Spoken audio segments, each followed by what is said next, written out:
Ang next naman natin ay ang Hard Mountain Dew Beach Blast. So same, may 5% alcohol. Ingredients is pareho lang din. Hindi sinabi kung anong klaseng alcohol yung nakalagay. No caffeine added. Pareho nung original. So tropical fruits yung flavor niya. So citrus flavored drink yung original, which is or pareho lang nung original talaga na walang, nung hindi hard na Mountain Dew. So subukan natin tong Hard Mountain Dew Beach Blast.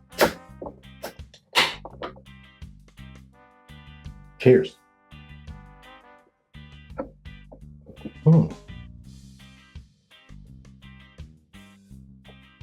Yeah, para siyang punch. Para siyang... Iba ang kulay niya. May pagka-blue. Siguro dahil Beach Blast. May kaamoy siya na parang fruit punch na drink. So, pareho nung hard Mountain Dew na original.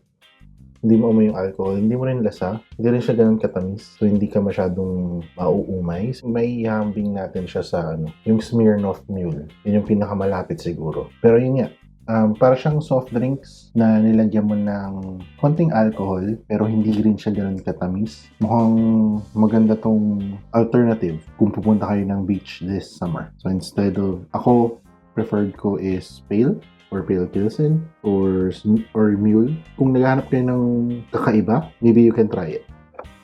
So hindi lang Mountain Dew yung nakita ko sa grocery.